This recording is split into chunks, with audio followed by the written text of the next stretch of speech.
Namaste. Welcome back to Overclock Showcase. I don't know why I'm doing this, but I'm going to do it now. I have a desperate plea to make. Ghost Ship devs, or, Deep Rock devs, Ghost Ship. If anyone is listening, just listen. Hear me out, please. Please. You just find a way, however you can. Just give us 4 more loadout slots. Just bring the loadout slots up to 10. Please, just do it. Just find a moment. Just run that code. Whatever you need to do, just make it happen, please. Yeah, I will love you forever. Everyone will love you forever. That's it. I was actually going to make a longer plea with a couple other things, but that's it. Just throw those loadout slots in there. Just do it. I won't tell anyone. Seriously, I won't snitch on you. Please. We really need them. We all really need them. Me for a couple reasons. One of them is this series, actually. Anyway, so let's get into it. Welcome back to Overclock Showcase. We are on to the first driller Overclock of Season 2. Whatever that means. And if you watched last week's, which I think you might have done, thank you everyone for the views on that. Oh my goodness. Oh goodness me. It's nice to know that people actually care about... well... It is Burning Hell. We'll see how this one goes, because today's Overclock is lighter tanks for the flamethrower. So yeah, not the most exciting thing in the world, I'll grant you that. But it's what we got from the randomizer. So the Wheel of Fate spins in a way which I cannot control. Anyway, lighter tanks is a clean overclock for the flamethrower. All it does is add ammo. Yep, that's it. More ammo. Is that the most basic overclock list that exists? It might be. I mean, the description's pretty close to nothing as well. It's like one clause of a sentence. But is there anything where it's 2 words and that's it? I think that might be the most simple list of pros and cons for an overclock there is in the game. Yeah, so lighter tanks is an overclock that adds hold on, this one. It adds 75 ammo, as you can see, with the minus 75 there. So what are you going to do with that? Well, of course, the crux of this series, the impetus, the gimmick, is that I'm supposed to find the 2 most different ways of using an overclock that at least are a base level of good. I would say, I guess at least usable in Hazard 4. Of course, I'm using them all in Hazard 5. In fact, today, we're starting with a double warning, so what does that tell you? But I encountered an interesting, I wouldn't say... not an issue, but definitely a conundrum about that methodology of trying to come up with the 2 most different builds. And when it comes to an overclock like lighter tanks and just... well, in using it, I realised that I could make 2 different builds, but they wouldn't be vastly different. In fact, the 2 builds that we're using in terms of like overall builds, I'll show you them. They are still on 2 different dwarves, so that tells you something. So it's this one and this one. And they are different. They are different, and we do use the flamethrower itself slightly differently, but it's not like, I had an idea where it's like, maybe when it comes to clean overclocks, what I should do is like, one version is where you double down on the stat that it adds, and one version when you don't, and technically I have done that here, but that's also not the approach. I've basically done 2 things that I think make sense with this overclock. So I originally wanted to do like direct damage and sticky flames, but direct damage on the flamethrower is terrible all the time, even with face melter, so I didn't go down that route. I went down a route where we're going a very heavy ammo, like flexible ammo focused build. I mean, not purely, but still ammo focused. And a sticky flames build, actually. And I like doing this because I think sticky flames builds that don't use the sticky fuel overclock, I think are a bit underrated and a bit underused. So I wanted to show one of those off. There will be more than one when we get to sticky what's it called? Sticky Additive, which is the other clean. There'll be a Sticky Flames over build there. When we get to Fuel Stream Diffuser, there'll be another one. Okay, so get used to it. But even with the point is, even without Sticky Fuel, Sticky Flames is still a very valid way to build the flamethrower. I mean, it's got 3 different tiers that cater to it, and we've gone in for all of them on this build. So this is a Sticky Flames build. So we take range in tier 1 because it's just in general more useful. I've taken it in both of the builds, and I think there's a good reason why, but it's more particular with this one. It just helps us when we can lay sticky flames at longer ranges.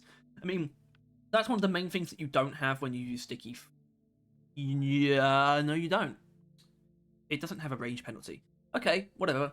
But yeah, I've taken in everything except tier 1 and tier 5. I mean, in all the mods where there are sticky flame focused mods, I've taken them.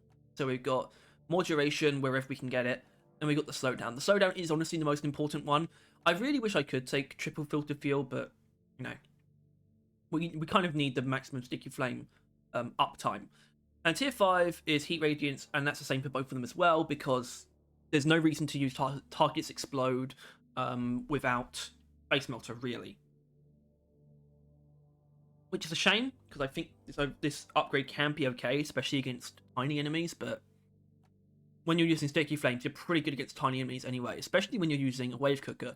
So if you've been around for a while, if you've watched a lot of the build showcases, you'll know I have a weird affinity for the gamma contamination temp shock wave cooker, which is not a very traditional way of using it. But like you're even, not that the wave cooker doesn't have a lot of nuance, but I feel like the main build kind of boiled down to mega power supply for temp shock with either the cryo cannon or the flamethrower, or gamma contamination with contagion transmitter when you're using the sludge pump. I like to blur the line between the two, and I like to use gamma contamination with the flamethrower for some reason. But that's because I think it's a really sumptuous way of using these two weapons together, because you get two sort of different sources of damage over time, sort of happening at separate times. You create the temperature shock, but then ideally you also have inflicted that gamma contamination, which will finish the target off, or especially with certain bigger enemies like Praetorians, you get this a lot where you'll set them on fire and you'll shock them, and hopefully they'll also be radiated, and then you'll set them on fire again, and that will be enough to kill them. It's a very satisfying way of using the weapons, actually.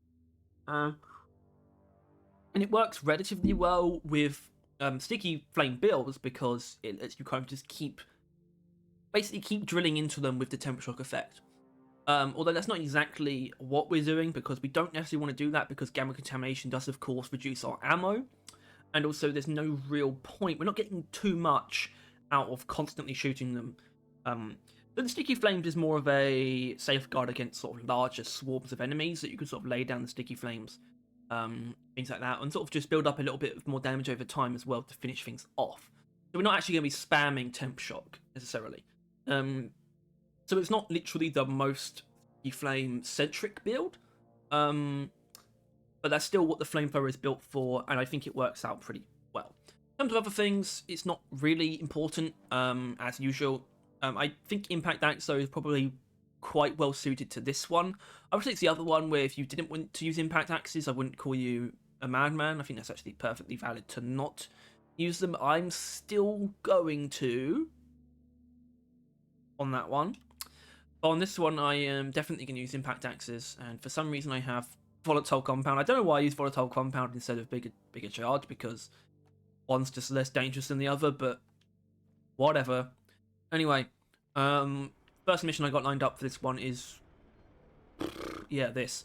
Obviously it's not too bad because it's not too long, and Exploder Infestation is really not a difficult warning, but we do have Rival Presence, which obviously comes off as probably quite a strange choice, especially when you think about patrol bots, and the fact that we're not using the increased heat in tier 2. And yes, I would admit, when it comes to the flamethrower itself, this build is probably a lot better against patrol bots. But the thing is, and you'll see this in practice, we're pretty good at killing patrol bots without the flamethrower. Hopefully you will see that in action. And beyond that, when it comes to the other things, specifically the turret controller, you're going to see me work some magic with the flamethrower. Because sticky flames does pretty well against turrets, especially the turret controller where you have lots of turrets bunched up. So hopefully you'll be seeing that. I am really cold. It's cold in here, which is my fault. I've got the window open, but whatever. Let's begin. Probably just cut to when I'm down there, really. Not much to say right now. Right, so, lighter tanks is kind of one of those overclocks where it's the kind of thing where if anyone's seen, what I really should do? I should turn the character volume on. Maybe not character volume, but mission control should be like a whisper, I think, during these videos. I really should have changed that a while ago. Oh well. But if anyone's seen Lazy Maybe and Waste's Overclock tier list, which I imagine quite a few of you have, it's quite a popular DLG video. I'm not sure where it stands. I wouldn't say it's one of the most viewed ones ever. Actually, I don't know. I think it's probably got at least 100,000 views, right? I'm not sure. But if anyone's seen that, you'll know they had a... Oh, actually, was that... Okay, I need to be careful here. So it was either them or Axis Chronos, one of the two, where they did a all Overclock tier list. And I know both of them did that. I'm not saying like one of them did and one of them didn't. They both did that. Or, you know, all three of them did that. One of them was a pair. But one of them, in the tier list, they had a section that was just clean. I think it was Axis Chronos, which is disappointing, Axis, I must say, because the idea of that was basically overclocks that are just clean and they have no real bearing on the game, on the gameplay, or on build choice and selection and things like that, and on the meta. And I think that's really personally, and this is no shade to the people, this is just a criticism of the approach taken to the videos. I think that is very disingenuous and diminutive of what overclocks are and what they can be. I think clean overclocks have just as much reason to exist as any others. And I don't think they should just be ranked in like a separate category where it's just like, oh, this is just clean, bundle them all together because they don't really mean anything. I think that's very ignorant, personally. And I think every overclock deserves a chance to be something. And that includes lighter tanks, even if it might be the most simplistic overclock ever. That does not mean it holds zero weight. I think that's a very... Honestly, I think that's a relatively boring outlook where the only overclocks you care about are the ones that make like very obvious changes. And I'm not claiming that's what these people believe necessarily, but I would say if anyone did, I think that's a very boring outlook to think that a boring overclock can't be interesting, which does sound just antithetical to itself, but I believe what I'm saying. I think I do. Anyway, and here you can see Sticky Flames just being Sticky Flames without the assistance of Sticky Fuel Overclock.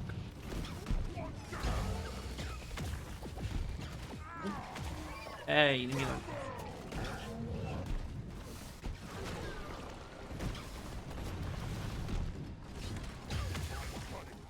Oh, actually didn't radiate it. Good.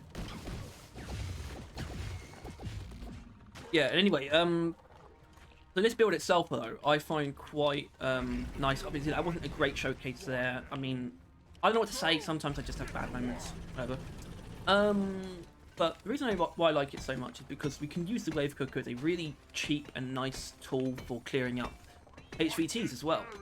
The Flamethrower itself is used for clearing up dense hordes and supplementing our damage against bigger targets, while the Gamma Contamination is for killing HVTs and also supplementing our damage against big targets.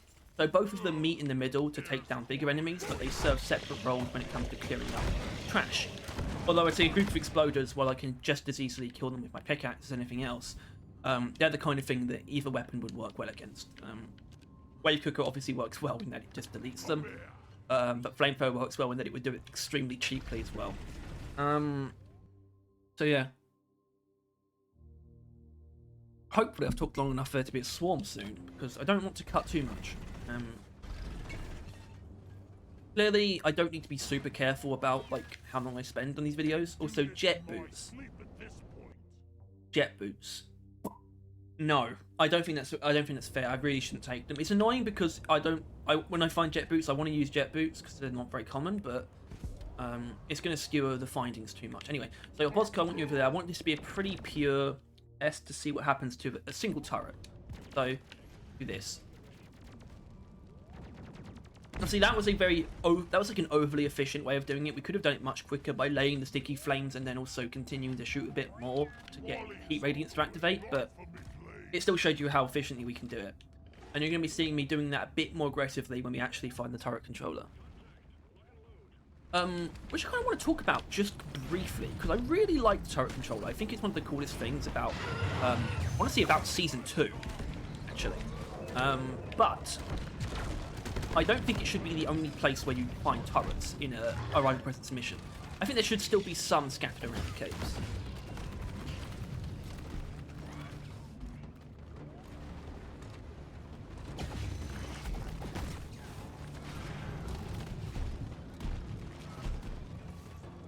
Anyway, so web spitters are something that we will be killing with our wave cooker.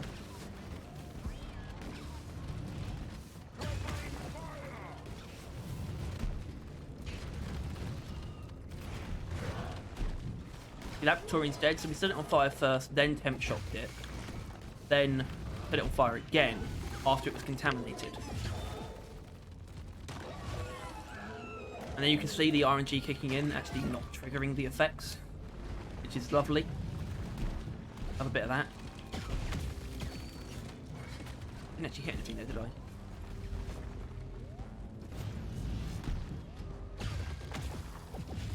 Right, that should die now. They fly now. What a stupid line. Like, seriously. I mean, I know that The Rise of Skywalker was a fucking mess anyway, but the line, they fly now, as if there haven't been troopers with jetpacks in Star Wars since the beginning of time. What a dumbass line. I mean, what a terrible movie anyway. I'm sorry, I actually like J.J. Abrams as well. Like, I really like both of his Star Trek movies, which I think is controversial. I think people don't like Into Darkness, which I think is crazy. I really like them. And I think Mission Impossible 3 is awesome. Oh, hi.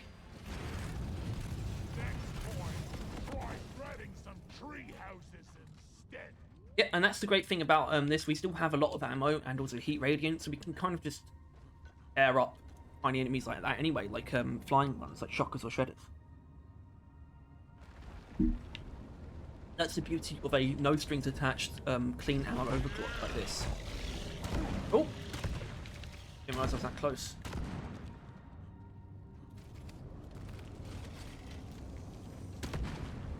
Anyway, I don't think I'm going to need to cut, because I think the turret controller is very close by.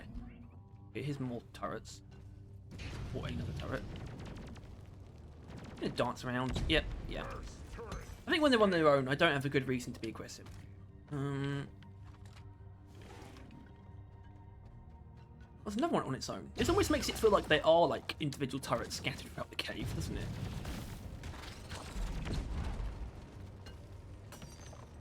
But they are just close enough. The turret controller is probably in that room right there, or there. Could be in either one actually. See. Anyway, I think I will cut a bit actually now. I found a deadly room. So, oh, okay. Is this a turret controller room? I think it might be. Cave leech is absolutely a gamma contamination job. This is fine. This isn't a problem. It will be if I get exploded. So let's take care of those guys. That's a actual dude right there, for sure.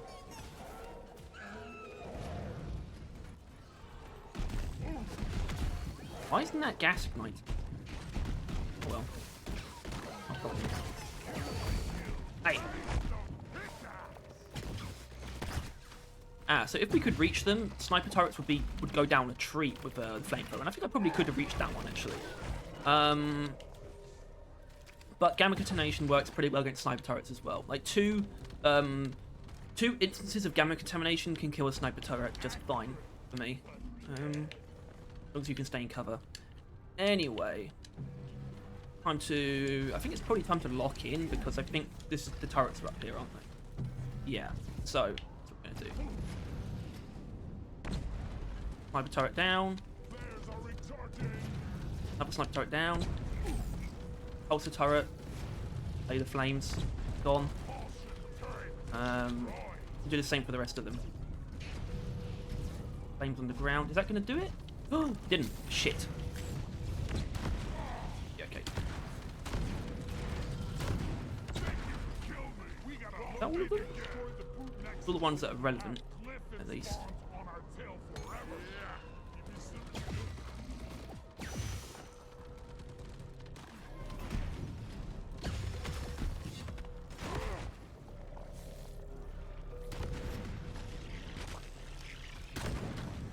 I want to put a resupply, probably. Hopefully I'm not going to need more than one resupply during this. I heard it. Oh, hi.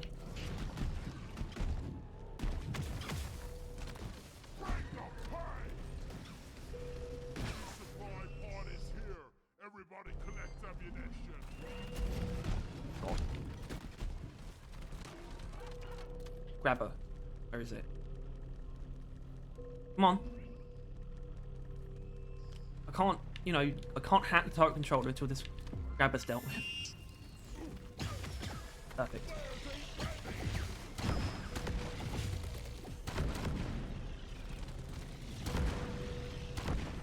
robots. Yeah.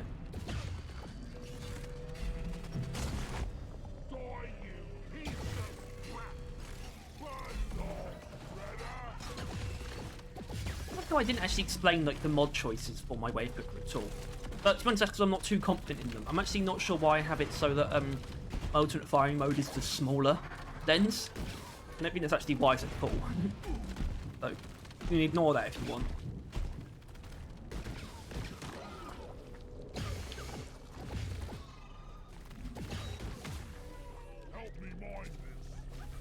Dude. Right, that will kill it. I'm like 99% sure. Yeah, there we go. Ah! Bastard! Hi.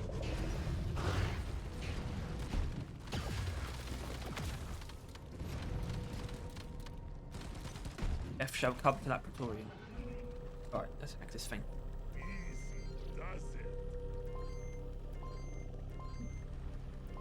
Quickly.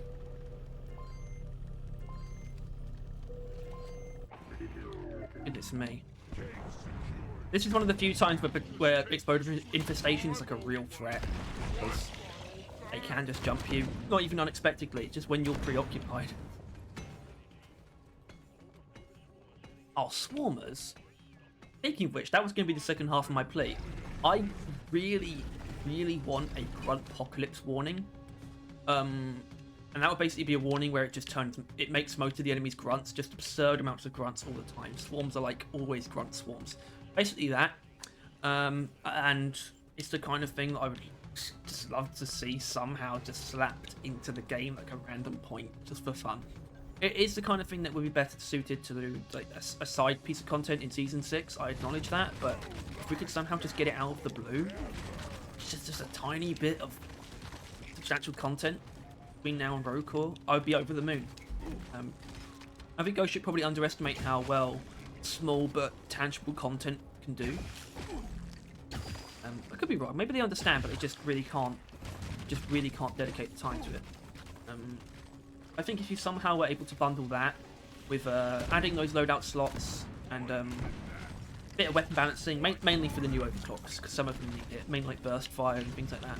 I think that would be a really beautiful like micro update, because I still believe Deep Rock should get an update that is smaller than a maintenance update, but I still think it should get one micro update before Roadcore comes out.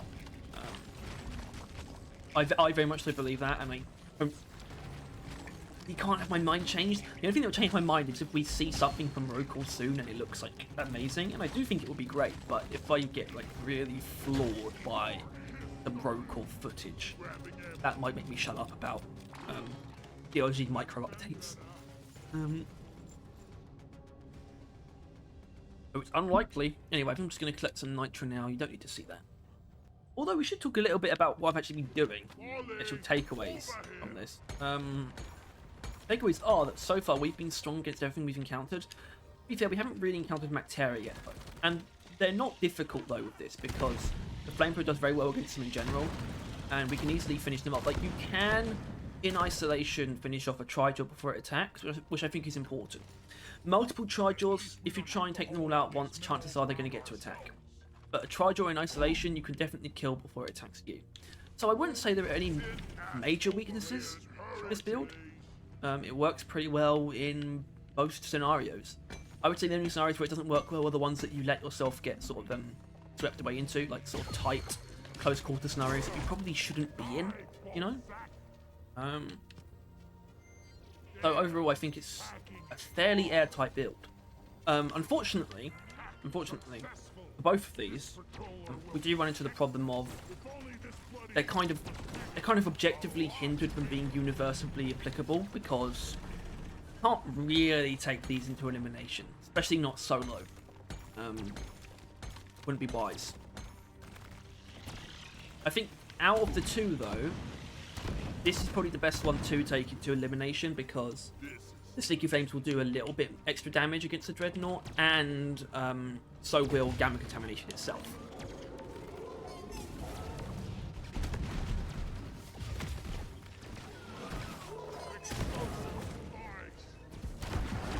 Whoa! Oh, I forgot about volatile compound. Oh my god.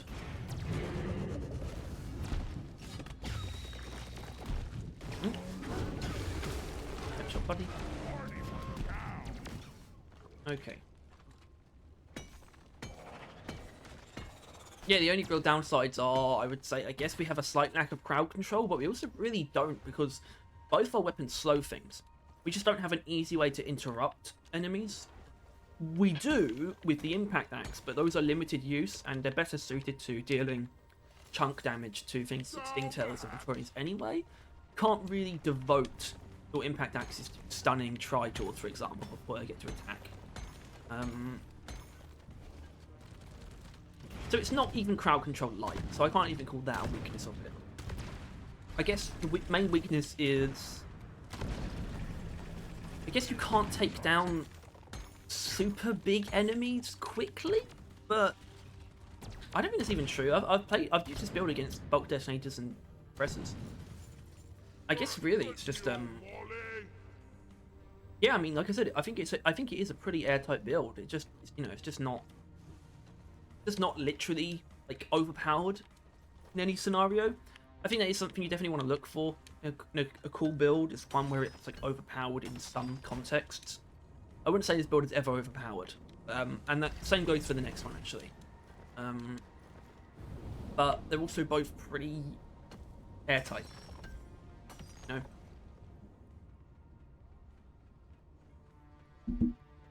You're not going to run into many situations where you are outmatched, basically.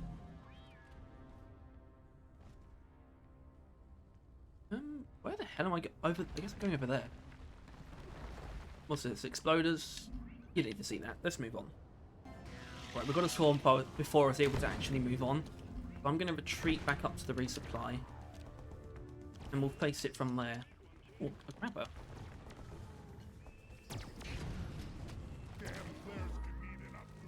Wait. Oh shit. It's on fire.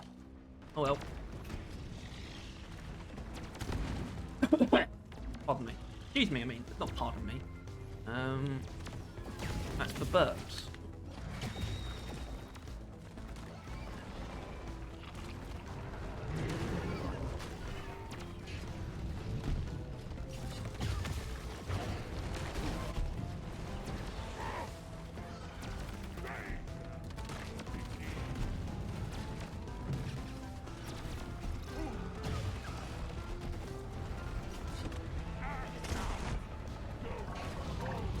Is that an oppressor?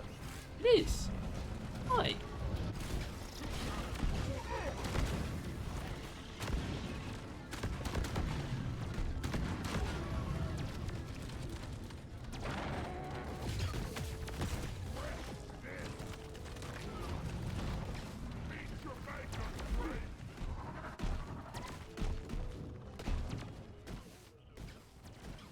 Mission control is actually distractingly quiet now for me. But I think it's probably a good idea, because I don't want him talking over me. I guess the dwarf kind of do, but I don't mind that. I like him more.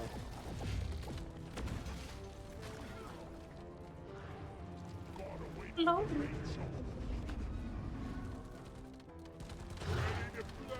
What the? Okay, whatever.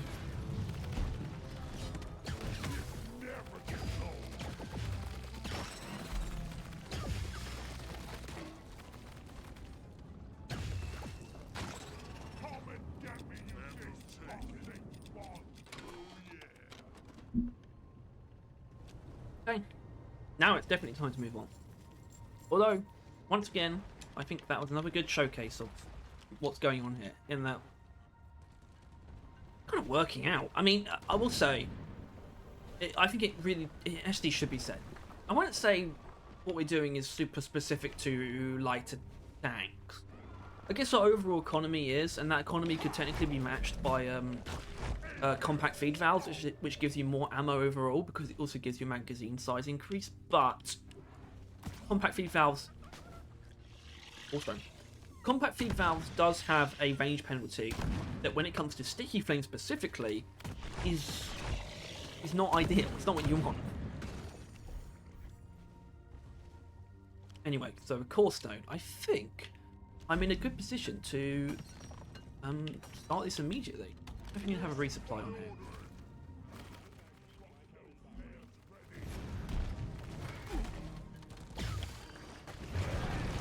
Of course they hit me.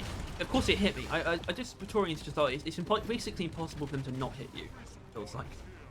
Anyway, so great core stone. We're going to be in the business of. Obviously, I'm going to try and do it as quick as possible, but I will also be trying to be using our sticky flames and gamma contamination to kill ball spawn as quickly as I can.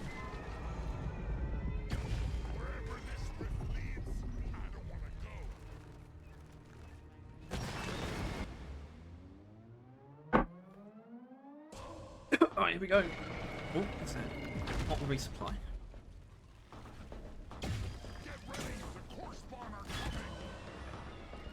When should I start laying down sticky flames? Ow.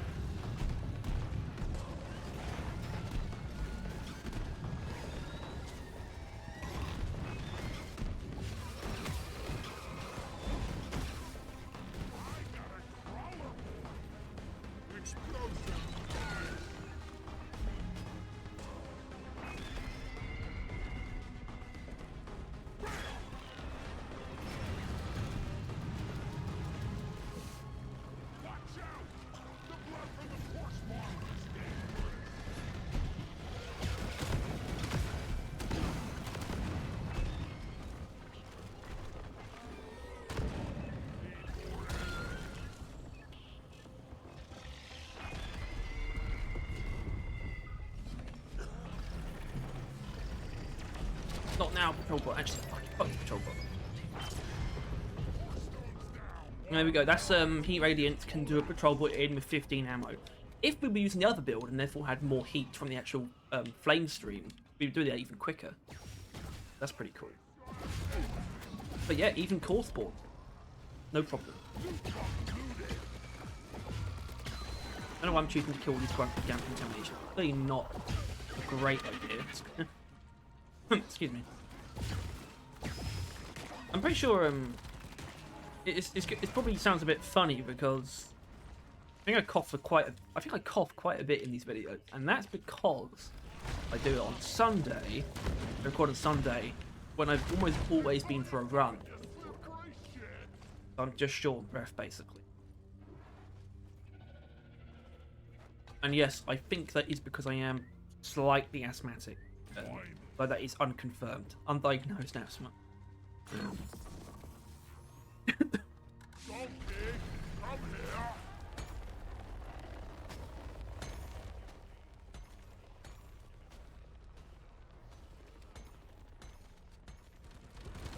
Hi, fellas.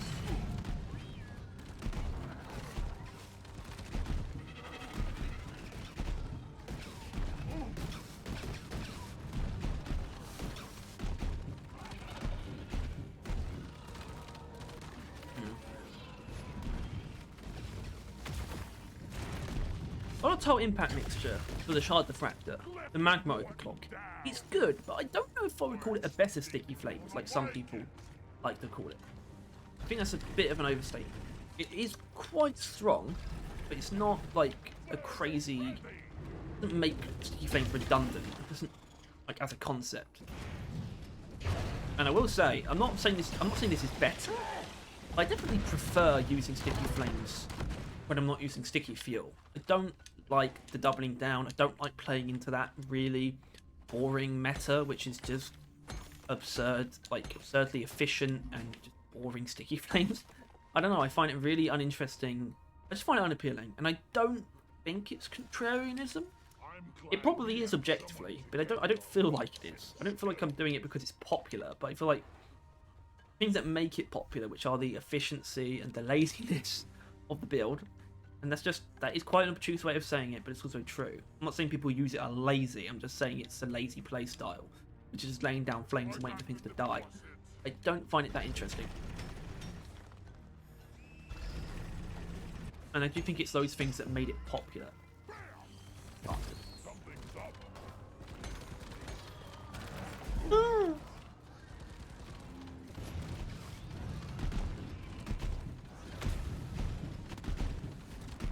Although That's pretty satisfying. Although those guards probably aren't going to die, so I'm going to do it. Leave me alone!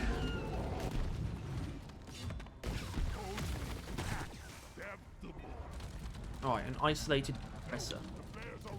Bring it. That's quick. That's quick for killing an oppressor, right? I'd say so.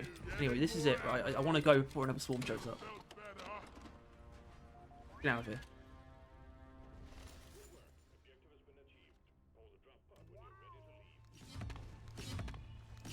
So, what else is there to say? Yeah, so technically we still didn't really encounter any Mactera, but we even did the core spawn like just fine. That went pretty well. So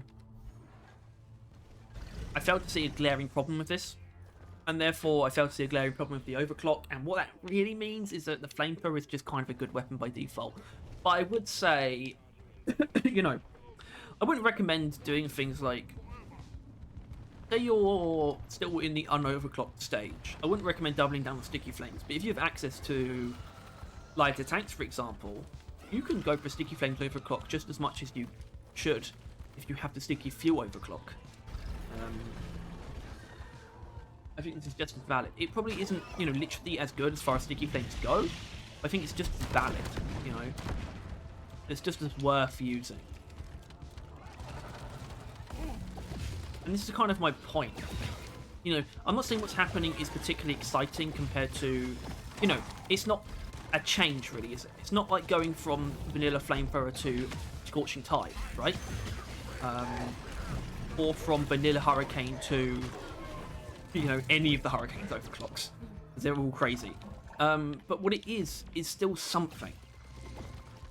I really hate the concept that these overclocks are nothing. I think that is very, I think it's just uninteresting. It doesn't lead to interesting discussion or gameplay, really. Anyway, I need to focus on getting the fuck out of here. So hopefully I am doing something towards proving these overclocks have a place in the game and aren't just filler. Because, while some are, armor break module, for example, on the smart rifle, which is objectively filler, in general, I don't believe that overclocks can be filler, for the most part. I think things like pickaxe parts are filler. I don't think overclocks can really be filler in the same way.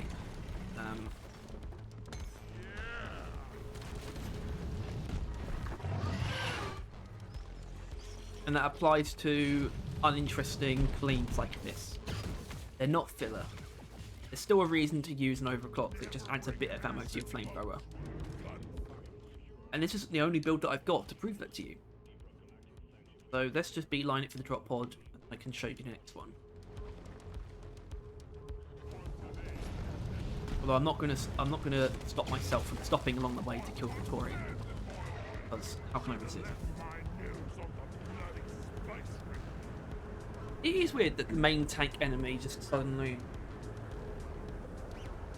you know, the step up from the grunt guard, the main tank sort of bullet sponge enemy that you encounter, just decides to go elemental.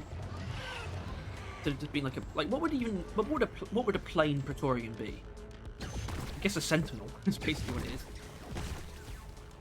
An unelemental Praetorian.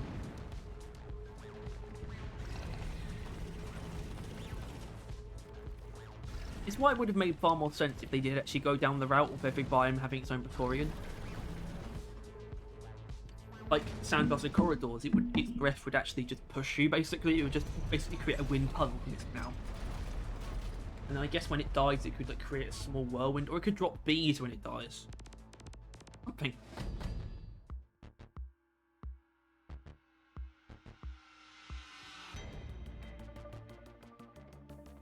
And there's obvious ones, like obviously, well, the main Praetorian is would be the Fungus Box one.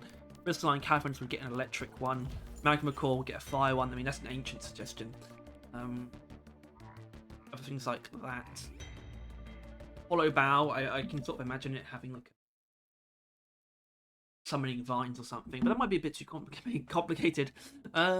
Anyway, so yeah, we did that mission. It really comes down to, I think, the next mission we do is going to be. I mean, I know it's not going to be elimination, so that's fine. There we go. So next build, next way of using this, sort of just going for a pure ammo and heat. So basically very traditional flamethrower. We've taken the extra ammo in tier 3, the extra heat in tier 2, which is so over the top. Like, it is useful because you set things on fire so much quicker, but it's so much quicker. You don't realise how much it does. I mean, it is double your normal heating up time.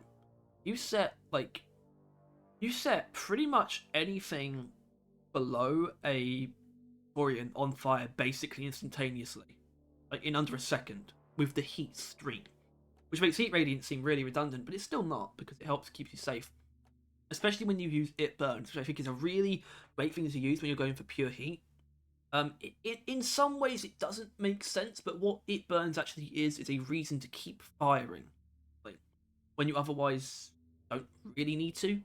Because it means you can just very easily fear enemies around you. And that is where our crowd control comes from. So we have very strong crowd control and just general use flamethrower here. Combined with, I don't know how I ended up switching both weapons.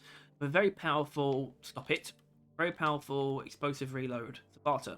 Explosive reload, it is the best overclock on the Sabata, and I still don't even know if it actually works with volatile bullets, but that doesn't matter, really.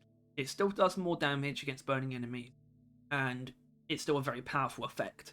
It lets us one-shot web spitters, two-shot acid spitters, do all these kind of things. Really lovely breakpoints against sort of bigger targets as well. It just works out very well when we have a very general purpose high ammo primary. Very more compact, snappy, one and done secondary.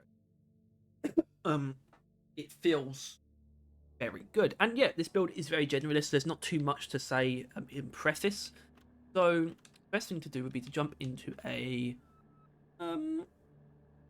we want something of substance. I don't really want to go to the sandblasted corridors again, so let's ignore that. That's what sabotage isn't even like a terrible idea, but I don't want to do robots again either. I probably do want to actually, I'll save the engineer promotion. Do this first. So what's this? Not that. And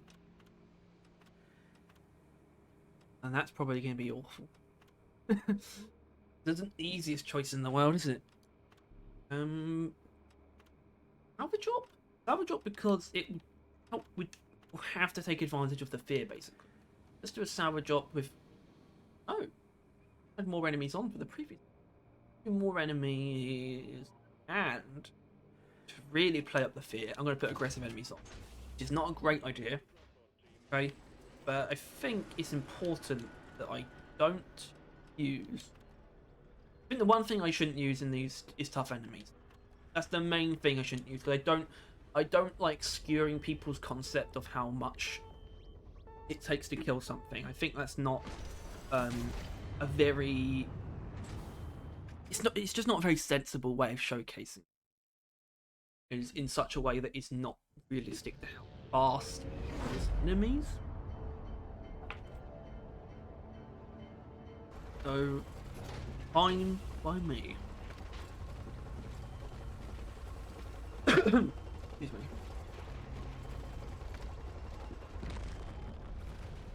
Let's go. Okay. Oh, nice. Got a Okay, actually, this is actually a good reason to not cut anything, because doing this will definitely spawn some enemies.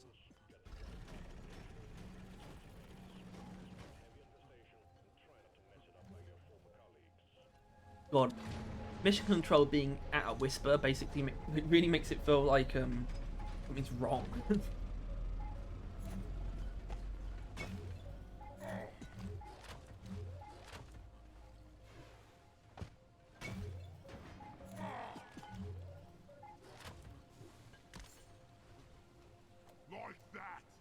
I once again didn't really explain the mod choice for the secondary, but it's not important. It's a very standard explosive reload build. I guess the only thing is in tier 1, because I think it's a toss up between accuracy and magazine size, I think. And I can definitely see why you would pick the magazine size. Anyway.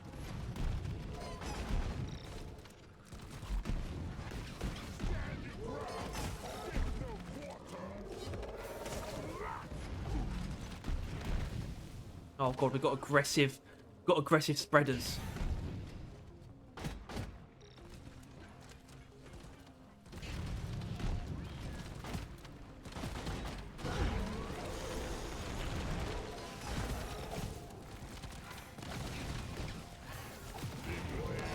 Oh my god.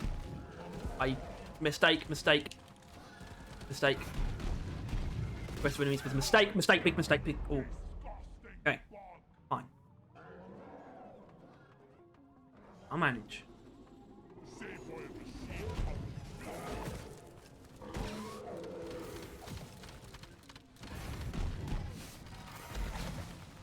I just find spreaders, they're just insane. They're actually, mainly in this context. In general, they're actually fine, but when they are attacked more frequently, they become absurd.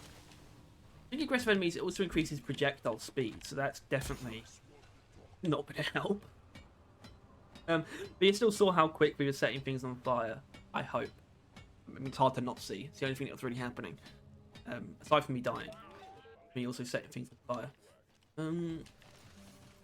You know what else is fun, kids? Setting things on fire! Lit on Inferno. It's lit on Inferno just for me. Little Inferno. Entertainment Fireplace.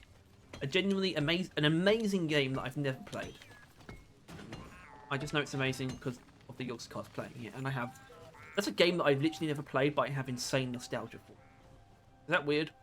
Although honestly, I could say the same about like the original Pokemon games. Like I find them nostalgic. Never played them. Like whenever I see or hear stuff from like the classic Pokemon games. Anyway, I think it's one of those times where, especially because I need to somehow get that fossil. You don't need to see that. You Right, here come the bastards.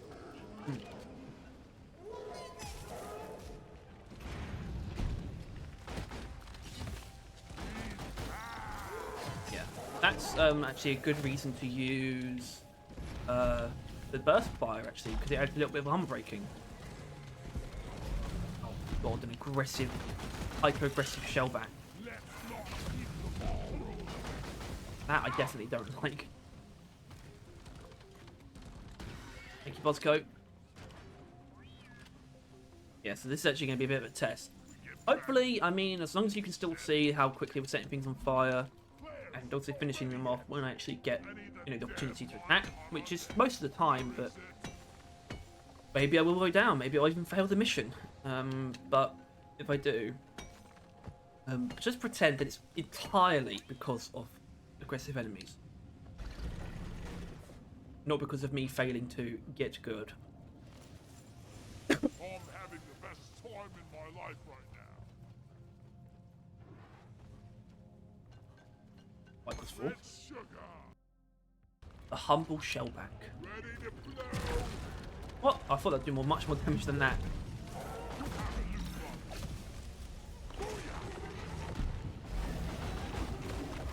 Oh, if I put my foot in it. Oh yeah, I have. Get out there. Get out here entirely. This sucks.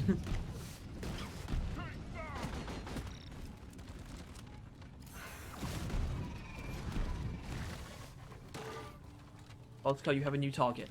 The breeder.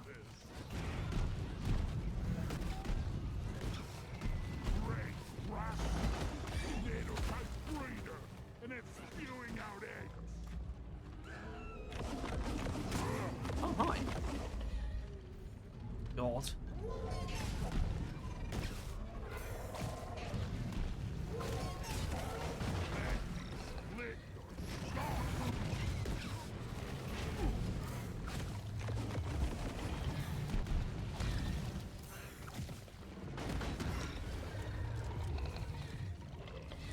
I think you definitely. I probably would have died actually there if not for the fear, like disrupting the enemies, like the spreaders and the menace, and that's actually a benefit of the ammo, because it means I wasn't wasting ammo just by firing blindly to trigger fear. Or at least it's kind of a bonus you get from firing blindly. It just becomes less wasteful when you can also fear enemies by doing it.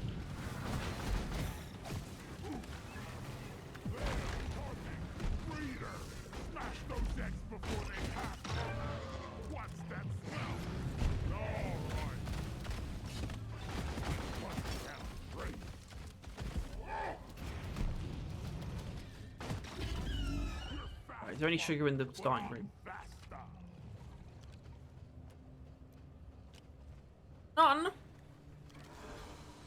Yeah. How's that not die?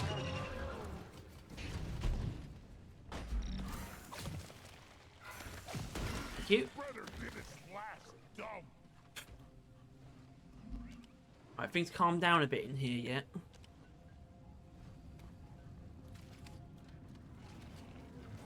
Looks like Bosco did kill the breeder actually, which is pretty good. Whoa! They're here. Wait, is there another breeder? Oh shit, fuck. An omen.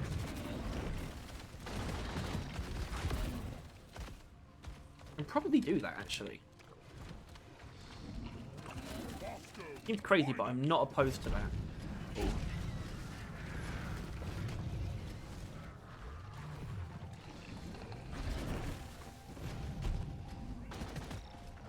Shit. Actually, this is a good place to put a resupply because I would like to have one available to me.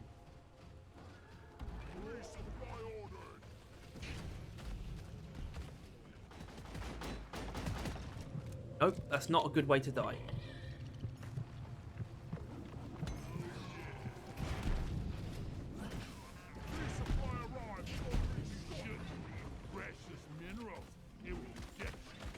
I basically don't need to cut anything. Just constantly shit happening. Okay, I'm in a position where I can take a resupply actually. I would like to use more axes, but not gonna stop me. There we go, there's more axes used. Ooh. That's gonna stop me. Oh wow!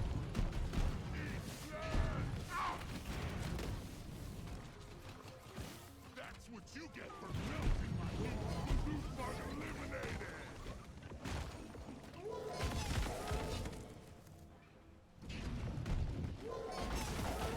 You know what? Now that Sting's health exists, I actually do wish we could melt armor more easily with fire.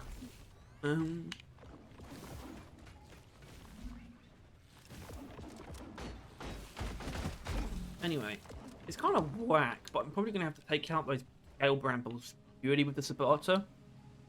Gale brambles, by the way, they're a great new enemy. I really like them. I would say they are the best new enemy in Season 5. But actually, kind of interesting, because statics are what it comes down to, because I think the Scale Bramble is the best one they added, and the Mirage Infector is the worst. Out of my way.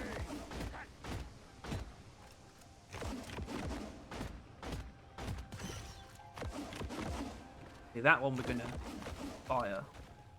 Yeah, we can use fire on a couple of things actually.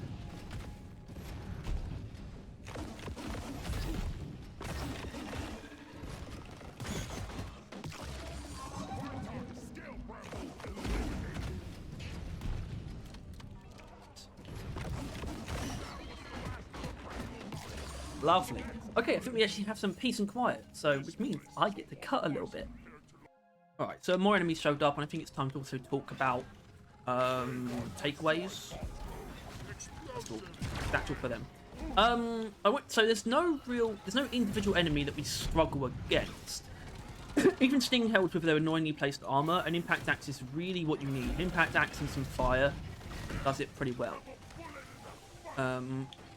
And enemies that are weak to fire, like a spreader, are especially fun to kill, actually. Not just because I hate them.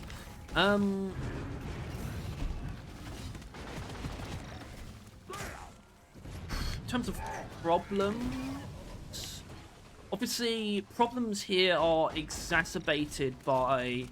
I think they are exacerbated by aggressive enemies, not just being biased because I'm having like a difficult time.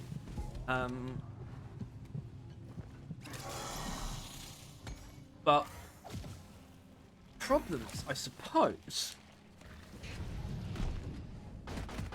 would be groups of enemies that can attack from range. That's got to be it, I think. We can clear up hordes of grunts and tiny enemies with ease. We can clear out individual enemies of pretty much any kind. but larger groups of ranged enemies, we don't really have the means to destruct them more quickly.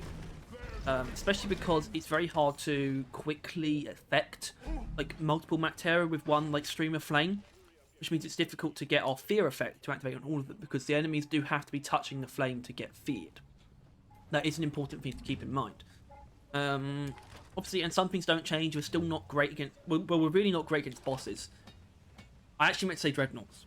Some bosses we actually can do fine against, and you're going to see that with the Omen. Of course, I will definitely be using satchel charges in the way that you're supposed to against the Omen.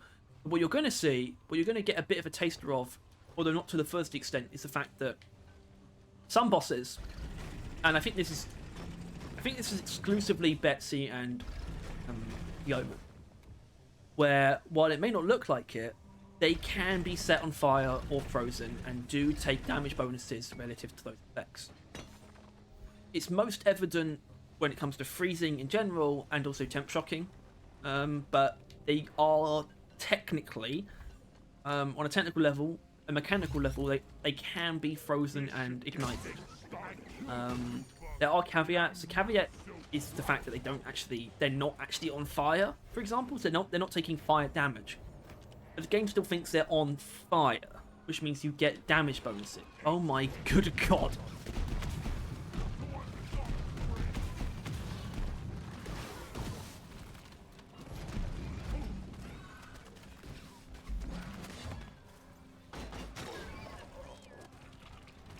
That was a lovely bunch of lads.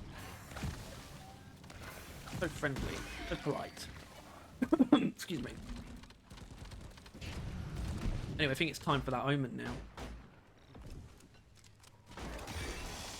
See what it's got. Drones! Okay. I can handle drones, actually. Unless they're more aggressive, which I think they will be. Oh dear.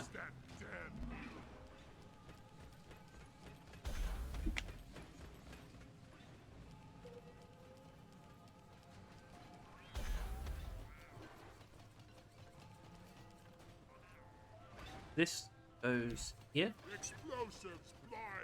Because our goal is going to be to take out the bottom as quickly as possible. I'm going to use. I'm going to start by using. I think the Sabata to take out the room. Is it 3 or 2? Don't know. Hard to tell. 2. Good. Okay, now we're going to use the flamethrower for a bit. Okay, that's good. That's what we wanted. Right, Bosco, can you kill that drone, please? I'm just going to let you do it. You're not going to do a great job. Middle. Okay, we're doing the middle now, I guess.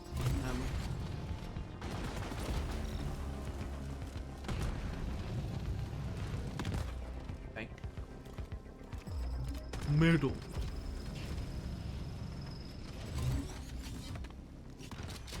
Okay.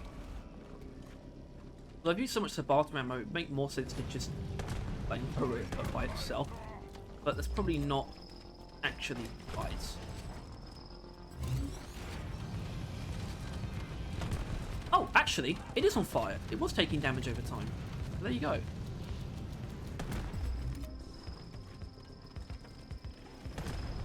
The more you know.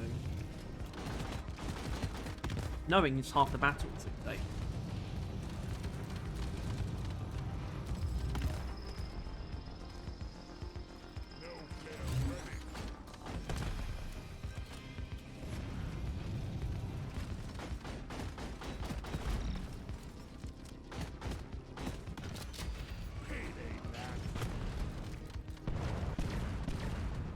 Okay, well, I mean, that wasn't too specific to lighter tanks, really, was it? I wouldn't say lighter tanks is what pulled through there. Where's the uplink module? That's what I want to know. I'll find that. I'll also dig up that resupply.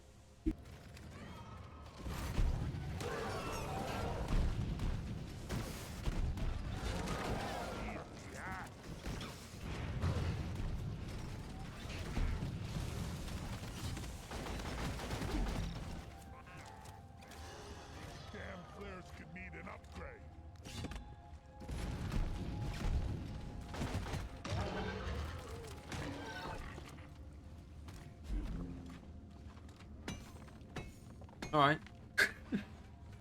Got more of the same. More of the losers incoming.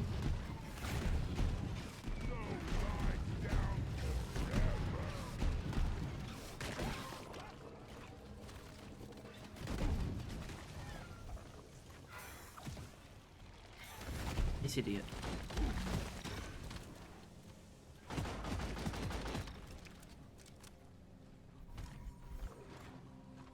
What? Where's he going?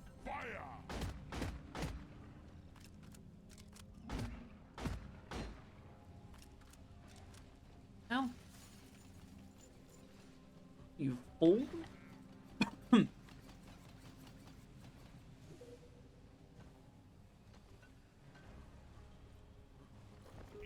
Something horrific. Let's do something to get from this. Naked dwarf is running around. Tax parts. Oh! Oh, well, I mean, it's still nice to get it. But I don't really care for those armor paint jobs that they did. They're fine. They're fine. I still genuinely don't know where the uplink module is. Which is crazy. I mean, it feels off. Yeah. No? Then where is it?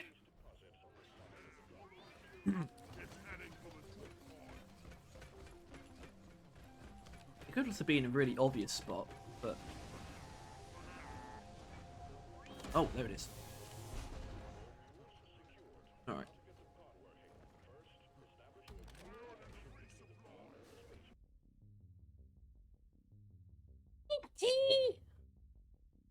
Kitty! Not happy because I know that she wants treats, but I dragged her in here to show you. Oh. Shut up.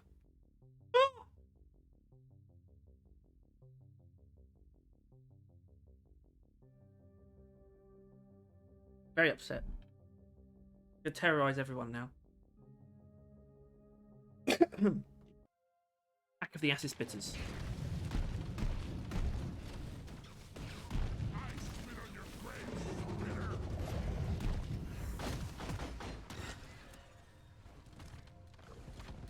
I think I might.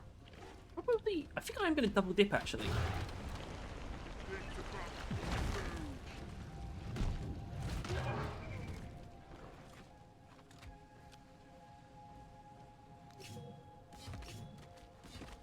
From this resupply at least. I'm taking some of the air. Alright, here we go. I actually come up with a pretty good, I think, final note on this overclock actually to revive. Once I'm done with this mission, I think. I won't say it now. But I think I figured out a pretty good way to sum up this overclock and its value.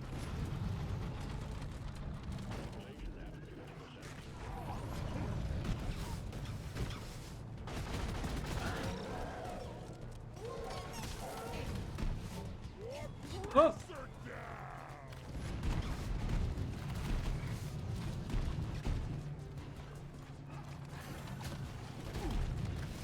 Right, spreader in this situation is going to be deadly.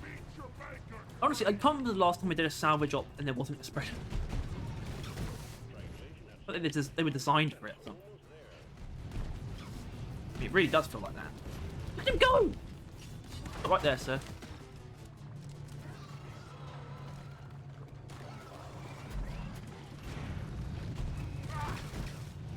And I do believe heat radiance is the reason why we can fear enemies around us, fear them, because they are technically being affected by fire. I think without it we wouldn't be fearing them like that.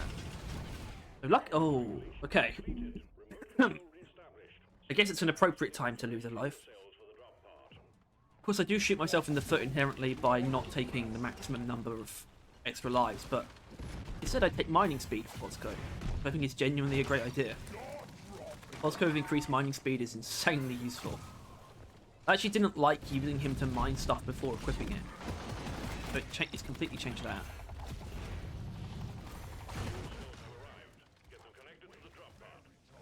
Wow, that's close by.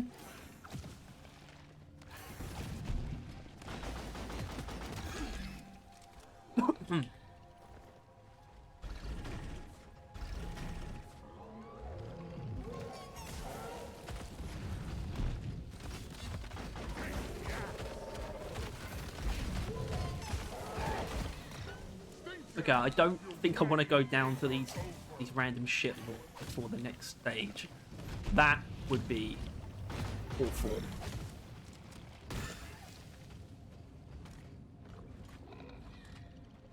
There's a shell back around. I swear there's a shell back. I can hear one. There it is. Oh man. Okay. Oh, I knew it. I knew if I got hit by one, I knew one would be enough, and that's so rancid. Probably could have killed it quicker as well. Wait. It's not even dead. It is now, but...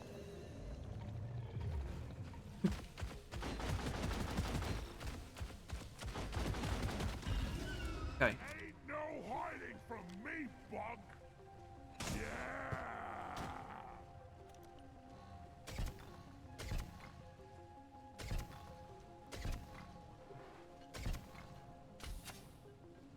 Again. Stay close to keep them operational. We're expecting an increase in hostiles.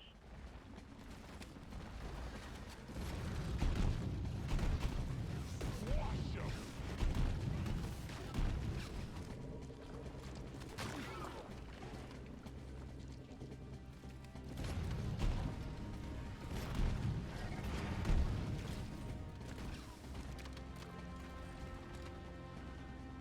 Fuel cells at 50%.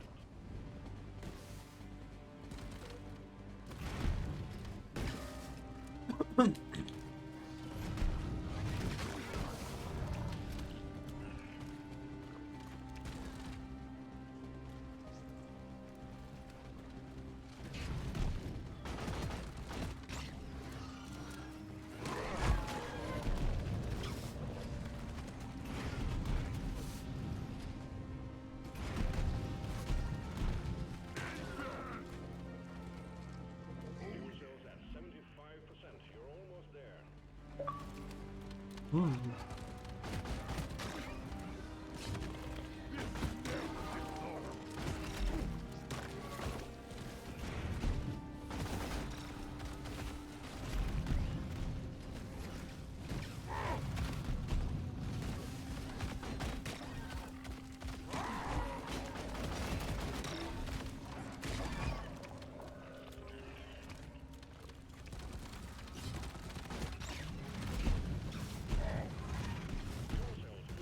Okay. Okay. I think I'm going to do that last little that final note now. Basically, what I would say about lighter tanks is, as its value goes in the game, is that it allows you where the unstables and the illustrious shield streamer don't. It allows you to basically play with the flamethrower and do just standard flamethrower things in a more reliable and reckless way, actually. And you also don't suffer from the range penalty of compact feed valves. That little bit more ammo just allows you to be a bit more free, liberal, and rudimentary with how you play, and flexible as well with how you build the weapon. It kind of takes the reins off, I think. In sort of higher level play, there's no real difference between the flamethrower with lighter tanks on Hazard 4 and below, I would say. When it comes to Hazard 5 and Hazard 5 Plus, what it does, it means you can use the normal flamethrower.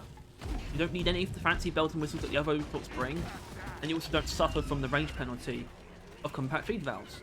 And the normal flamethrower is very good. There's something that simply bolsters the flamethrower. What it does by default is more than valuable. And that goes for compact feed valves as well. Both are good in their own ways, but do not have to deal with that range penalty, which allows you to either not worry about range or double down on it as a extra measure, which I've done in both cases. Is a really nice thing to have. So, that being said, it's time for me to leave before I die again in a really embarrassing way. Although what I can do is just simply fear everything around me. Bye everyone. See you next time. So yeah, I mean, I'm going to do the outro, but after the outro, we will find out what our next Overclock is going to be. But as always, if you enjoyed this, please make sure to like and subscribe. And if you want to see more videos like this, and you want to stay on top of everything to do with Deep Rock Galactic and Road Core, then please click the bell as well. And that'll be it. But the last thing to do is, of course, choose our next overclock. Next week will be Scout, as is the standard barrel vision cycle. And I will first of all quickly show the actual overclocks themselves. Find out what we could get. Weirdly enough, I'm actually hoping to... Well, of course we've already done Burst Fire. But what I'm hoping for... And also given the time, I'm going to check the missions. If there's anything good. That's pretty good. I don't know who I'll play for that, but I'm going to do it at some point. Anyway. So we're going to be, of course, using the GK2, and naturally, even though I've already done it, Burst Fire is out of the question. So that leaves the rest of these. The weird thing is, I don't want to get Electrifying Reload, because I think I've already used it in 2 different build showcases. I'm not sure if that's true, but I know at least one, I've at least done one on it, basically. That was it was pretty much about Electrifying Reload, so let's try and avoid that. So I really shouldn't have said that. So we've got 1 through 7 here. It's how it's going to work, with Burst Fire being 2. So 2 is omitted from the wheel. That's not the wheel, that's Rings of Power Twitter, which I've accidentally just... my algorithm has just been absorbed by. Anyway, here's the actual wheel. Look, it's Guy Fieri Baird 7. It's 7, everyone. 7.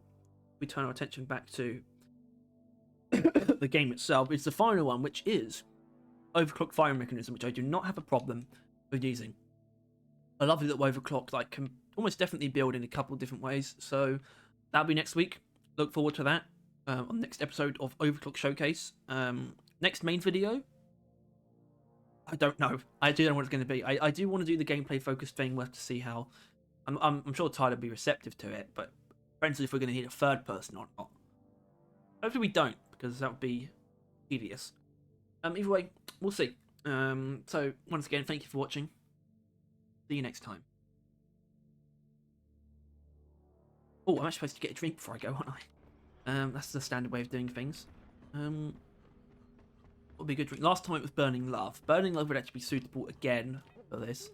Let's go with something standard. A lovely oily oaf brew. I need a round of oily oafs, ice cold and foam. Make sure, yeah, stream mode's still on. Although, oh, I don't actually like the supporter oily oaf. Oh well, actually, I guess I'm wearing supporter armor, so, or supporter paint job.